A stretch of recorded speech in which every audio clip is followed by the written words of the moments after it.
When rape is inevitable, lie down and enjoy it. थोड़ा रुक के सोचो, अगर ये माई लाइन ऐसे ही कैजुअली बोल देता तो तुम्हारा रिएक्शन क्या होता? शॉक लगता, गुस्सा आता या डिस्गस्ट होते? और तुम्हारा रिएक्शन होना भी चाहिए।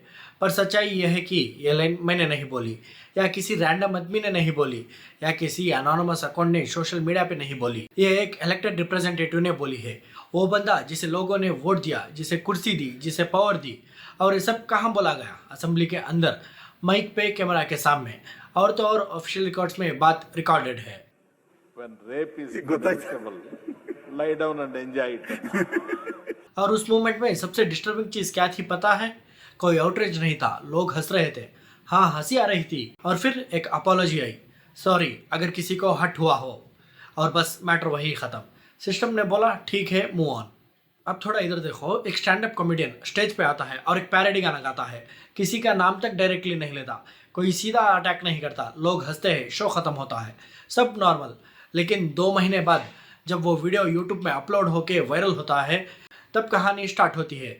4 एफआईआर, 500 से भी ज्यादा डेथ थ्रेट्स, वेन्यू तोड़ दिया गया और आदमी 2026 में भी कोर्ट के चक्कर काट रहा है। सेम देश है, सेम कॉन्स्टिट्यूशन है, पर ट्रीटमेंट एकदम अलग।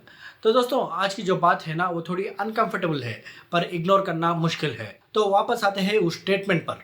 KR रमेश कुमार कर्नाटका के MLA है, और सिर्फ MLA नहीं, स्पीकर रह चुके हैं। मतलब सिस्टम के रूल्स समझने वाला आदमी, वो बंदा जो डिसाइड करता है कि असेंबली में कौन बोलेगा, कौन चुप रहेगा।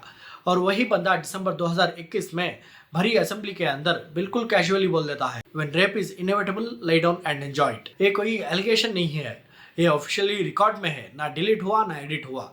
और जब ये बोला गया, वहाँ कोई शॉक नहीं था, कोई प्रोटेस्ट नहीं हुआ, लोग हंसते रहे। सोचो जरा, जो लोग तुम्हारे वोट से जीते हैं वो इस बात पे हंसते हैं। अब नॉर्मल एक्सपेक्टेशन क्या होती है कि आउटरीच होगा, अकाउंटेबिलिटी होगी, पर हुआ क्या? एक ट्वीट आया, एक अपॉलॉजी आई, अगर किसी को हर्ट हुआ हो, और बस उस अगर के साथ सब खत्म। ना एफआईआर, ना सस्पेंशन, ना कोई रियल कॉन्सिक्वेंस। नेक्स्ट डे वही कुर्सी, वही पावर, और आज भी वही सिस्टम के अंदर। अब दूसरी साइड देख लो, कुणाल कामरा एक स्टैंड अप कॉमेडियन मुंबई पे शो कर रहा था 2025 के अराउंड। उस शो में वो एक पैरोडी गाना गाता है, किसी का नाम तक डायरेक्टली नहीं लेता, कोई स्ट्रेट अटैक नहीं करता, ऑडियंस हंसती है, शो खत्म। एक नॉर्मल सा इवनिंग, उस वक्त कोई इश्यू नहीं होता, सब नॉर्मल रहता। फिर 2 महीने बाद वही परफॉर्मेंस यूट्यूब पे अपलोड होती है, और जैसे ही वीडियो वायरल होती है, तब कहानी बदलती है। लोग वेन्यू पे आते हैं, तोड़ फोड़ होती है, फर्नीचर, लाइट्स, प्रॉपर्टी, सब। 4 एफआईआर फाइल होते हैं, और सिर्फ एफआईआर नहीं, 5 से भी ज्यादा डेथ थ्रेट्स, कॉल्स पे, कमेंट्स में, डीएम्स में। एक मैसेज सीधा था, वी विल चॉप यू। और ये यही नहीं रुकता, जो लोग उस शो में ऑडियंस के तौर पे बैठे थे, उन्हें भी पुलिस नोटिसेस मिलने लगते हैं। मतलब परफॉर्म करने वाला ही नहीं, देखने वाले लोग भी सिस्टम के राडर में आ गए। सोचो, पहले शो हुआ, सब नॉर्मल, फिर वीडियो अपलोड हुआ, और उसके बाद ये सब। और बेल के लिए भी मुंबई से मद्रास हाईकोर्ट जाना पड़ा। और आज भी 2026 में अभी तक कोर्ट के चक्कर चल रहे हैं एक पैरोडी गाने के लिए। अब एक सेकंड के लिए दोनों को साथ में रख के देखो। एक तरफ असेंबली के अंदर ऐसी बात बोली जाती है और सिस्टम उसे इग्नोर कर देता है, और दूसरी तरफ एक स्टेज पे गाना गाया जाता है और सिस्टम तुरंत एक्टिवेट हो जाती है। जब असेंबली में बात बोली गई, बाद में वो और उनके सपोर्टर्स बोलते हैं मेटाफोर था। तो क्या कंपैरिजन के लिए और कुछ नहीं मिला? प्रॉब्लम सिर्फ यहाँ वर्ड्स की नहीं है दोस्तों, प्रॉब्लम उस मेंटालिटी की है जो एक औरत के सबसे बड़े दर्द को असेंबली के अंदर जोक बना देती है। और मीडिया भी वही दिखाती है जिसमें लोगों की नजर टिकती है। MLA वाला केस ज्यादा दिन चला ही नहीं, एक दिन कवरेज मिला, एक अपॉलजी आई और बात वही खत्म हो गई। और दूसरी तरफ कुणाल कामरा का केस हफ्तों तक चलता रहा, हर चैनल पे, हर डिबेट में, प्राइम टाइम तक। क्यों? क्योंकि एक जगह लोगों का रिएक्शन बना ही नहीं, और दूसरी जगह पहले से ही तैयारी में थे। वहां ना कोई वायरल क्लिप थी, ना भीड़ थी, ना प्रेशर, तो बात आगे बढ़ी ही नहीं।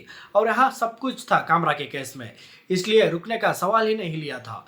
और यहाँ इन दोनों केसेस में डिफरेंस क्लियरली दिख रहा था। और ये सिर्फ न्यूज़ का सवाल नहीं है, ये उस चीज़ का सवाल है जहाँ लोग देखते क्या है और इग्नोर क्या कर देते हैं। और इसी में असेंबली में जिनके बारे में वो बोला गया था, उनका दर्द कभी बीच में आता ही नहीं, क्योंकि लोग उसे देखते ही नहीं। अब सीधा सवाल आता है, एक इलेक्टेड रिप्रेजेंटेटिव असेंबली में बोलता है तो कोई एफआईआर नहीं, कुछ नहीं। एक स्टैंड अप कॉमेडियन स्टेज पे बोलता है तो मल्टीपल एफआईआर। एक जगह तोड़ फोड़ होती है और दूसरी जगह लोग हंसते हैं। एक जगह सॉरी बोल के पूरा मैटर को खत्म कर देते हैं और दूसरी जगह आज भी कोर्ट के चक्कर काटना पड़ता है। तो आप लोग ये बताओ, एक कोइंसिडेंस लगता है या फिर पैटर्न?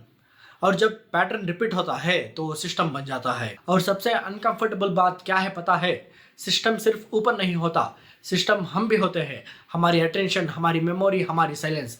उस दिन जब वो सिस्टम आया था हमने उसे उतना सीरियस लिया ही नहीं, और जब हमने नहीं लिया तो सिस्टम ने भी नहीं लिया। आज रिकॉर्ड क्या बोलता है? असेंबली के अंदर जिसने वो बोला वो आदमी आज भी कुर्सी पे है, जिसने स्टेज पे गाना गाया वो आदमी आज भी कोर्ट के चक्कर काट रहा है। फर्क सिस्टम ने नहीं बनाया, फर्क रिएक्शन ने बनाया, और रिएक्शन हम डिसाइड करते हैं। अगर ये बात सही लग रही है तो इसे यही मत छोड़ना, उस इंसान को भेजो जो बोलता है सबके साथ सेम होता है।